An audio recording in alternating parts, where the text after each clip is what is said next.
നമസ്കാരം, എല്ലാവർക്കും പ്രവാസി മലയാളിയിലേക്ക് സ്വാഗതം. സൗദിയിൽ പറന്നിറങ്ങിയ ക്രിസ്ത്യാനോ റൊണാൾഡോയ്ക്ക് ഗംഭീര സ്വീകരണമാണ് അൽ നസർ ക്ലബ്ബ് ഒരുക്കിയത്. അങ്ങനെ അൽ നസർ ഔദ്യോഗികമായി ആരാധകർക്ക് മുന്നിൽ തങ്ങൾ ചരിത്രത്തിലെ ഏറ്റവും വലിയ തുകയ്ക്ക് സ്വന്തമാക്കിയ താരത്തെ അവതരിപ്പിച്ചു കഴിഞ്ഞു. ഇന്ത്യൻ പ്രാദേശിക സമയം ചൊവ്വാഴ്ച രാത്രി 9:30 അൽ നസറിന്റെ തട്ടകമായ മർസൂൾ പാർക്കിൽ സൂപ്പർ താരത്തെ ആരാധകർക്ക് മുന്നിൽ ഔദ്യോഗികമായി ഇറക്കിയത്. സൂപ്പർ താരത്തിനെ വരവേൽക്കാൻ വൻ ആരാധക സംഘമാണ് ക്ലബിന്റെ ആസ്ഥാനത്ത് തടിച്ചുകൂടിയിരുന്നത്. സ്വീകരണ ചടങ്ങിന് ടിക്കറ്റ് നിരക്ക് ഈടാക്കിയിരുന്നു. ആവശ്യക്കാരേറിയതോടെ മുഴുവൻ ടിക്കറ്റും വിറ്റഴിഞ്ഞെന്ന് സംഘാടകർ അറിയിച്ചിരുന്നു. 25,000 പേർക്കിരിക്കാവുന്ന സ്റ്റേഡിയത്തിലേക്ക് 15 റിയാൽ ടിക്കറ്റ് നിരക്കിലായിരുന്നു പ്രവേശനം. ടിക്കറ്റ് വരുമാനം പൂർണ്ണമായും സൗദി ഭരണകൂടം ദരിദ്ര ജനങ്ങൾക്ക് സഹായമായി നൽകുമെന്ന് പ്രഖ്യാപിച്ചിരുന്നു. സ്വീകരണ ചടങ്ങിൽ ആരാധകരെ ആവേശത്തിലാക്കി അറബിക് സംസാരിക്കാനും ക്രിസ്ത്യാനോ റൊണാൾഡോ മറന്നില്ല. അന അലാമി എന്ന അറബിക് വാക്ക് ഉച്ചത്തിൽ ഉദ്ഘോഷിച്ചായിരുന്നു ക്രിസ്ത്യാനോ റൊണാൾഡോ ആരാധകരെ ആവേശത്തിലാഴ്ത്തിയത്.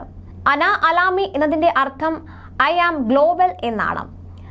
അൽ നസർ ക്ലബിന്റെ ചെല്ല പേരിനെ അനുസ്മരിപ്പിക്കുന്നതാണ് ഐ ആം ഗ്ലോബൽ എന്നതും ശ്രദ്ധേയമാണ്. എന്നാൽ ഏറ്റവും രസകരമായതും ശ്രദ്ധേയവുമായത് മറ്റൊരു കാര്യമാണ്. ഇംഗ്ലീഷിലാണ് ക്രിസ്ത്യാനോ ആദ്യം ഗാലറിയിൽ തടിച്ചുകൂടിയ ആരാധകരെ അഭിസംബോധന ചെയ്ത് സംസാരിച്ചത്. ക്രിസ്ത്യാനോ റൊണാൾഡോ അടുത്ത സീസണിൽ ഇംഗ്ലീഷ് ക്ലബ്ബായ ന്യൂ കാസിൽ യുണൈറ്റഡ് എഫ്സിക്ക് ലോൺ വ്യവസ്ഥയിൽ കളിക്കുമെന്ന മാർക്ക റിപ്പോർട്ട് ചെയ്ത വാർത്ത അൽ നസർ ക്ലബ്ബ് തള്ളിയിട്ടുണ്ട്.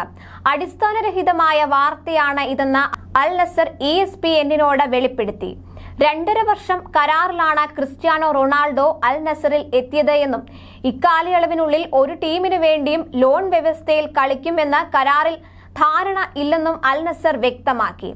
അടുത്ത യുവേഫ ചാമ്പ്യൻസ് ലീഗ് പോരാട്ടത്തിന് ന്യൂ കാസിൽ യുണൈറ്റഡ് FC യോഗ്യത നേടിയാൽ ഇംഗ്ലീഷ് ക്ലബിനായി ലോൺ വ്യവസ്ഥയിൽ കളിക്കാൻ ക്രിസ്ത്യാനോ റൊണാൾഡോയെ അനുവദിക്കുമെന്ന് അൽ നസറുമായുള്ള കരാറിൽ ഉണ്ട് എന്നായിരുന്നു മാർക്കയുടെ റിപ്പോർട്ട്.